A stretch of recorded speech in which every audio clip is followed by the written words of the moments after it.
lot of people think that the fuse blocks on the Ferrari 308 are the weakest link in the car. And this is because the way they're constructed can lead to overheating and melting of components, which can leave you stranded on the side of the road or worse. So it's a good thing we have people like the Birdman who have re-engineered the fuse blocks and make them available to us. And hopefully when we replace these blocks, more power will get to where it needs to be, which means the fans can run faster and keep the car cooler, the windows will go up and down faster, hopefully, and in general, power will just be better distributed with less turning into heat through resistance. So let's get started.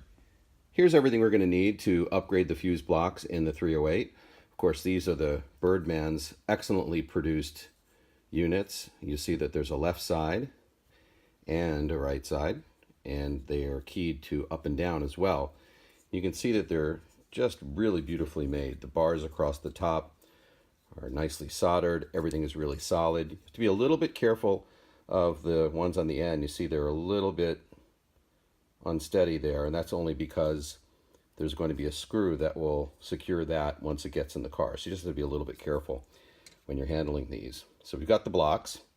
Glass fuses. This is just a pack that I got at Harbor Freight. The originals are 16 amp and 8 amp, but the glass ones come in 7.5 and 15 amp sizes, which is close enough. You just don't want to go above amps and create a situation where if there's a short, the fuse doesn't blow, and then you got a problem. So you got the glass fuses. These are the clips which turn one spade into two, and there are quite a few of those on the car. This is a P-Touch where you can label the actual connectors if you want, or just use a Sharpie. My car has 65,000 miles on it, so I think I'm in Sharpie land. You'll need a flat blade screwdriver to get the old OEM fuse block out of the car, and a Phillips head screwdriver to put the new screws in, and those come in the kit here. They're shorter than the OEM screws because the block sits a little closer to the bulkhead or wherever it is that it screws in. And if you use the OEM screws, they could be too long and pinch some of the wires in the back. So you just got to be careful of that. That's all you need. Let's get going. And here in the car, we're going to remove the fuse panel. This is the thing that everybody thinks is a glove compartment when they first get in the car, but of course it's not. There we have it. All the relays here, we're not going to touch those, but these are the blocks that we're going to be upgrading. One note is that these covers won't fit on the Birdman blocks once we replace them. It's not really important that we have them. We'll keep them in a bin separately along with the old blocks in case another owner ever wants to revert everything back to OEM. Here's the OEM block, and of course the problem that happens is over time more resistance is built up around these rivets and on the block, and resistance causes heat. Heat is not friendly to things made of plastic like this, and that's where you can have meltdowns, and of course resistance keeps the proper voltage from getting to where it's supposed to go. And you see many of the spades have two connectors on them, so I'm going to number them as such. Some of the ones on top just are singles, and I'll label the ones on top just like the Birdman says, T1, T2, etc., and just use 1, 2, 3 down below. For the ones in the back here, I'm just going to label them 1B, 2B, and so on. Now here's a mistake that I made that you can benefit from.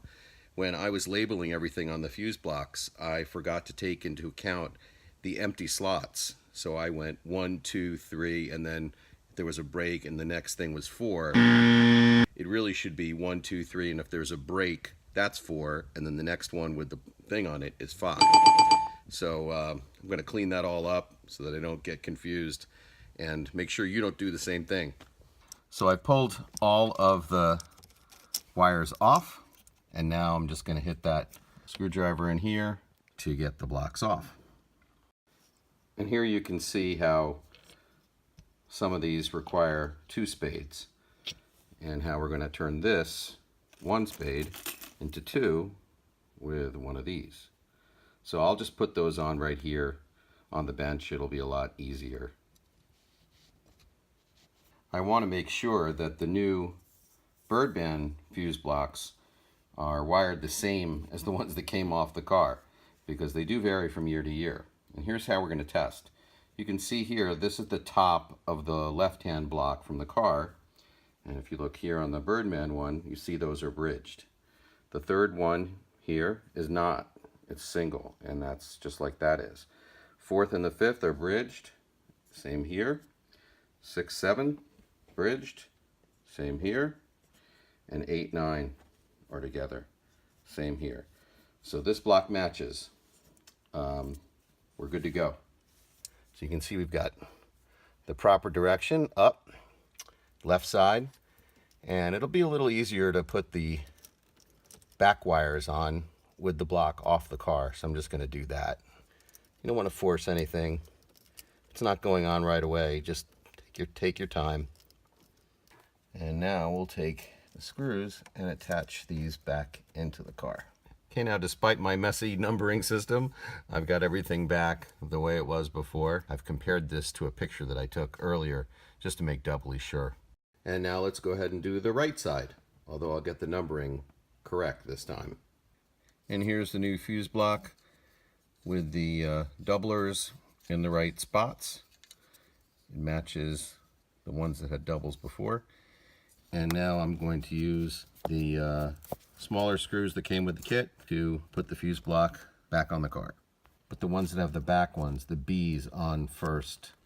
This is where labeling becomes very critical. Can you imagine if you didn't label these before you took them off? The new blocks are in, all the wiring is set, and we're ready to put the fuses in. So here are the original OEM fuse blocks and the covers that were on them. And if you tilt the cover to the side, you can see what the amperage should be of the fuses. All AGC fuses will have the amperage imprinted on one end or both the fuse. So you can see that one's 15. And these AGC fuses should just snap right in. Don't be afraid to push on them a little bit. They are glass, but they're not going to break. Molto bene. All right, well, the new fuse blocks are in. It only took about 45 minutes, and I just took it out for a test drive, and man, it is definitely a different car. The windows go up and down probably 20% faster, and I noticed that the car is staying maybe 10 degrees cooler, especially when I'm in traffic. So those fans definitely are pushing a little bit more air. Definitely a worthwhile upgrade and easy to do. Have fun.